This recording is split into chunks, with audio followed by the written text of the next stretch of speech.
More bad news for old Joe. Republicans question Joe's competence, finally. And what the hell is wrong with San Francisco? This is Gene, and you're listening to Dumbasses Talking Politics. Hey, this is Gene. Welcome back to Dumbasses Talking Politics. So, if you're looking for my podcast yesterday on YouTube, good luck. They took it down. Apparently medical misinformation. Now, I'm not exactly sure what the medical misinformation is. I went in and I peeled it. I probably should just not even bother putting the podcast on that channel and just put it on Rumble. But, yeah, I got nailed and they shut it down. Just gave me a warning. Didn't give me a strike. I'm not suspended or anything. But next time I will be. I am sure I'm going to get suspended eventually because there's just no possible way that I can talk and not say something they don't like. So but, hey, whatever. That's why I have a actual podcast platform. So let's get to the news. All right. According to Fox News, inflation surged more than expected in January, notching another 4-decade high since 1982, I believe it is, as strong consumer demand and pandemic-related supply chain snarls fueled rapid price gains that wiped out the benefits of rising wages for most Americans.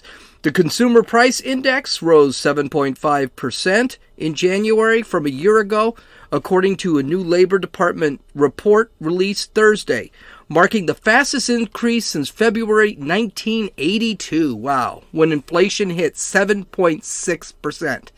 The CPI, which measures a bevy of goods ranging from gasoline and healthcare to groceries and rents, jumped 0.6% in the 1-month period. That's a lot. 0.6%. We've been averaging 0.5% increase per month. So this is not good. President Biden hadn't said anything about it today. He's probably not going to say much about it. And I'm sure that it's all those ruthless corporations that are making massive profits. It's their fault. They're tarring the American public. I mean, he said that a bunch of times. What I do find funny, though, is that I'm reading a book about basic economics by Thomas Sowell, and a very thick book, very dry, but very informative. And one of the things he said was that these companies, trying to raise profits beyond what the market will bear is actually not a good thing, that a lot of companies don't even gouge because a lot of people end up not buying what they have or not buying as much as what they have. So when someone sits there and says, oh, well, it's the meat companies that are gouging, no, that doesn't make any economic sense. But let's face it, Joe Biden doesn't know much about economics. So I can't wait to hear how he's going to spin this. He also got some bad news from Real Clear Politics and CNN. Both ran polls. He is looking at a deficit of 40% approve and 56% or 58% disapprove of the job he's doing in office. That is the CNN statistics. That's bad. That's really bad. So he is falling, and it's not just that his approval is going down, it's the disapproval is going way up. And that's pretty scary for him. Real Clear Politics had it worse for him. He's down to 39, 57, 58. I can't remember what it is exactly. So his approval ratings are just in the toilet. And Democrats are getting nervous about it. Right now, there are a total of 29 Democrats that are either retiring from Congress or running for another office. That's a lot. So the rats are jumping from the ship. Okay, so almost on a daily basis, Joe Biden shows that he's not with us. He stumbles through sentences, sometimes not even getting through a sentence. Even when they're handwritten down for him, he rambles. He doesn't answer questions. And when he does, it's only from reporters that he specifically told to point to. He gets angry very quickly. Half the time, he doesn't even know who he's standing with. It's getting really, really bad. It's getting really, really obvious, too. According to Fox News, nearly 40 Republican lawmakers are calling on President Biden, 79, to take a cognitive test, following the example set by his predecessor, former President Trump. The Republican push for Biden to undergo a cognitive testing comes as recent polls have shown Americans are unsure of the president's mental fitness for office. Former physician to the president, Representative Ronnie Jackson, Republican of Texas, led a letter with 37 of his GOP colleagues to Biden on Tuesday expressing their concern with Biden's current cognitive state.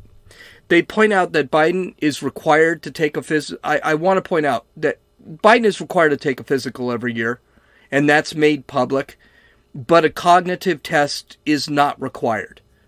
Now, I personally think that everyone who is in the job, no matter their age, should have a cognitive test and a psychological test. I really think it's kind of important to see who these people really are.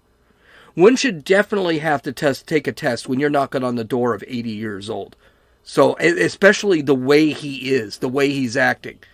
Now, some have said that he probably did take a cognitive test in his last physical, but the results weren't released. But we don't know any of that. So we need to find out if that test was actually taken. Now, one thing I want to be very clear about. I don't make fun of this. I think I think Joe Biden has signs of senility. I had a family member who had Alzheimer's disease, and Joe Biden is showing those signs. It's a terrible disease. It's nothing to make a joke about. But this guy it's happened before. This should be a bipartisan issue. Ronald Reagan had Alzheimer's, and it appears that he had Alzheimer's while he was president. And probably President Reagan, who I love, probably shouldn't have been president at that point. We should require cognitive tests have required a cognitive test after Reagan was diagnosed with Alzheimer's. I mean, these guys have the nuclear codes. These guys are leaders of the free world. They're working with different countries. They're negotiating with our enemies. It's kind of an important job. And you don't need someone that's not playing with both oars in the water. But as usual, nothing will be done. I'm sure this will be ignored, like it usually is. Every time someone asks, it's been a year now, and people have been asking for him to take a cognitive test for over a year, and he's never done it. We'll find out how incompetent he was when he leaves the White House. And this whole mental thing, it'll be just a Wikipedia side note. It's not going to be something that's people are going to remember. Because we forgot all about it with Reagan. But I don't understand how we have it. This is enough, honestly, for a constitutional amendment.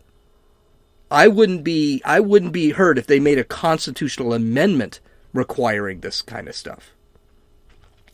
Okay, and just the bad ideas, always bad ideas. So according to the Washington Free Beacon, the Biden administration is set to fund the distribution of crack pipes to drug addicts as part of its plan to advance racial equity. The $30 million grant program, which closed applications Monday and will begin in May, will provide funds to nonprofits and local governments to help make drug use safer for addicts. Included in the grant, which is overseen by the Department of Health and Human Services, are funds for smoking kits, supplies. A spokesman for the agency told the Washington Free Beacon that these kits will provide pipes for users to smoke crack cocaine, crystal meth, and any illicit substance.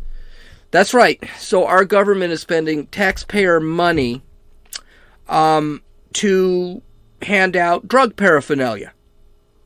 No one wants to fix the drug problem that is leading. No one seems to want to fix this drug problem that's leading to homelessness, mental health problems, crime, and death. San Francisco has deaths because of methamphetamine almost daily, and heroin almost on a daily basis. It's really sad that not only this is something out of Brave New World, that this need by Democrats to legalize every drug on the books. The article continues. HHS said the kits aim to reduce the risk of infection when smoking substances with glass pipes, which lead to infections through cuts and sores. Applicants for the grants are prioritized if they treat a majority of underserved communities, including African American and LGBTQ plus persons, as established under President Joe Biden's executive order on advanced racial equity. This is, by the way, the very definition of bigotry and bigotry of low expectations. All those blacks and transsexuals, they need their free crack pipes so they won't get blisters on their lips when they smoke their crack or their meth. This is about as racist and bigoted as it gets. They're basically saying, well, the black community, we know they already all smoke crack, so we'll just send it to them. The article continues. Funding for the harm reduction grant program is provided through Democrats' American Rescue Plan, which the Senate passed along party lines after Vice President Kamala Harris cast a tie-breaking vote. Other equipment that qualifies for funding includes syringes, got to get that heroin in there, vaccinations, of course, disease screenings, condoms, and fentanyl strips, just in case you run out of, I guess fentanyl strips are strips of fentanyl you can take and get high. The grant program will last 3 years and includes 25 awards up to $400,000. Throughout the year, we've been hearing from Democrats that Republicans hate American citizens because not one Republican voted for that American Rescue Plan. Could this be one of the reasons Republicans didn't vote for the American Rescue Plan? I mean, outside the fact that it spent almost $2 trillion and everyone knew this was going to cause an inflation problem. But not one Republican voted for it. It's crap like this that we find out about, in a 1,000-page plan. Maybe we should shorten these plans up a little bit so we know exactly what's in them. And maybe people understand. And now you're beginning to hear it on the news. They're talking about it. Now, to be straightforward, I believe the government has dismantled this program. I don't know if it's actually going to be running. So there are a lot of news agencies reporting that, yes, it was going to happen, but it's not anymore. I don't know if that's the case yet, but it doesn't matter. The fact that was even in the bill is just disgusting. Now, when it comes to drug legalization, I hold very conservative views, and I've had drug problems affect my life a little bit. So I'm very much against drugs. Now, that doesn't mean I'm against, let's say, legalization for medical purposes. For example, I do know people who use marijuana for a medical treatment, and I know what they do. I know why they use it. I'm all for that. And even drugs like pot, I'm not necessarily against legalizing it, but I'm still on the fence with it because pot still is a gateway drug, and pot, to be honest with you, I just don't see the benefit for it. I don't see the reason for it. So I have basically two reasons why I'm not for legalization of drugs, and I've talked about this before. First, casual drug use serves no societal purpose whatsoever. We have learned this with cigarettes, we've learned this with alcohol, and we've tried to ban both of those because of the detrimental effects they had on society. Remember, we had the 18th Amendment, which banned alcohol. We even had an amendment in the Constitution. It didn't work. The amendment didn't work, though alcohol use did go way down, but it also opened a black market for it. And we ended up making it legal. Why? Because alcohol was ingrained in our society at the time. Just like we can't ban cigarettes. Why can't we ban... By the way, I think it's ironic that the people who want to ban cigarettes and ban alcohol are the same people who want to legalize drugs, cocaine, heroin. I don't get that. Well, I kind of do, and I think I've talked about it before. But the problem is when we have drugs ingrained in our society, they're very hard to get rid of. And they do harm. Look at Colorado. Look at Denver. They legalized drugs. They went up. Homelessness went up there about 20%. And Denver sucks. It's freaking cold in the winter. Crack, meth, heroin have already become ingrained in our society. We don't need to legalize them. We need to get rid of them. New York, Los Angeles, San Francisco have huge problems with drugs.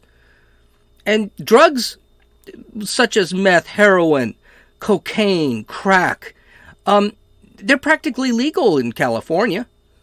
People sell it in the street, right in front of cops. Cops won't arrest them. People use it right in the street. They actually inject their crap right in the street, and then they just throw the needles on the floor. How is this beneficial for the society? And then homelessness, like I mentioned, homelessness. We're going to get to homelessness in our third story. There's just no benefit for any of these drugs unless it's prescribed for some sort of health condition. Now, I'm not saying Schedule 1 drugs should be totally banned if there is a medicinal need. I'm not saying that. I'm saying things like heroin. I got news for you. If you're shooting heroin, you're not doing it casually. Heroin, meth, crack, those are instant addictive drugs. They'll tell you that once you take that, that's it. You're done. You're going to be stuck on it. And that brings me to the second point. There's no personal responsibility in this country for one's bad decisions. In fact, the government feels there should be no consequences for being on drugs. And no consequences for someone's bad personal decisions. In the old days, addiction was dangerous because there was no societal safety net. If you got drunk, you were drunk all the time, you'd end up in jail. You'd end up homeless if you didn't get a job. There was no bailout by the government. He or she needed to work to live and to find themselves in a shelter, or they'd find themselves in a shelter or on the street. That's not the case anymore. City and state budgets use taxpayer money and are built around addicts, built around the homeless. Drug use today has become a drag on society, and it's not even being seen as a bad thing by the government anymore. All this stuff that's happening in San Francisco, Los Angeles, New York, Chicago, Baltimore, Washington, D.C. can be fixed. I've talked about the fixing of it in a previous podcast, how we can fix it. We need to bring back that sanitarium system. I do not believe the war on drugs worked. I totally understand that argument. But then we can't keep doing the same thing over and over and over again, expecting a different result. It's not helping. It's not, we throw all drug people in prison, or we just let them sit on the streets. I mean, these are two polar opposite solutions. We can come with a middle solution here. I have a lot more to say in the subject. Maybe I'll bring it up again in a future podcast, but because there's a lot to say about it. It's a very personal, and the friends who listen to this podcast know I've got a very personal stake in this. But a lot of my friends don't agree with me. They flat out don't agree with me. And that's fine. I don't care. I'm actually going to read a book about drug legalization and the arguments for drug legalization. But when it comes to heroin, it comes to meth, it comes to crack, it comes to fentanyl, I don't know. I just have a real problem with going out and trying to legalize those drugs. Speaking of drug addiction, mental illness, and homelessness, San Francisco seems to be throwing up their hands and giving up on their massive homelessness problem. According to the Mercury News, as the Bay Area continues to struggle under the weight of its own homelessness crisis, officials and nonprofits are asking local residents to do more than hand out meals or donate spare change. They're asking them to open up their homes. Yeah, that's always a good idea. Nearly 30,000 people are unhoused in the 5-county Bay Area, and there isn't nearly enough room in the region existing affordable housing developments. To fill the gaps, service providers increasingly are recruiting private landlords to take in homeless tenants. Some property owners are renting out entire units in exchange for agreements that the government or a nonprofit will cover the rent. Others are offering up spare bedrooms in their homes, sometimes in exchange for a stipend, and sometimes as a purely charitable act. I doubt that. I think that's probably exaggerated. But it's hard to find landowners willing to take a chance on someone down on their luck. At least one program recently ended because of the lack of landlord interest. Okay, a couple of things here. First off, 30,000 people in the Bay Area. Out of the 3 million people that live there, that's a lot. That's over 1% of your population is made up of homelessness. And I think 30,000 people, probably a little low. I think it's probably a little higher than that. Don't forget, Los Angeles has 60,000 homeless people. The article, of course, takes, not a shock from the Mercury Times, the article takes on a left-wing edge, where it uses a woman who has a kid and is homeless because she lost her job. Yeah, that's not most of the homeless people out there. I think it's great that someone's housing this woman. I think the woman is running on hard times, and the government should help her get housed and get until she can get on her feet. But again, that's not the typical homeless case. That's not. There's a book called San Francisco by Michael Schellenberger that explains the failure of government and these private industries that are made to house people. And he talks about it specifically in San Francisco. Now, before we get crazy here, Schellenberger is not a conservative. He's a liberal. He used to work with the city with one of these private firms that dealt with homelessness. And he trying to get people put into homeless shelters. And most of the people in his book that he's interviewing, people he now doesn't agree with, are people he used to work for. So he's got some really salient points in this book. First off, it is not a right to be homeless. And that's because it steps on the rights of others to live in a safe environment. He does not believe you have the right to be homeless. People can't just be given housing. People have to earn it. One of the problems San Francisco runs into is, specifically, I'm targeting San Francisco because they have the largest homeless population in the Bay Area, and because it was the topic of this book. The big problem is people didn't have to do anything to get into a shelter or get housing, get cheap housing. If they're drug addicted, they should stay sober. They don't have to in San Francisco.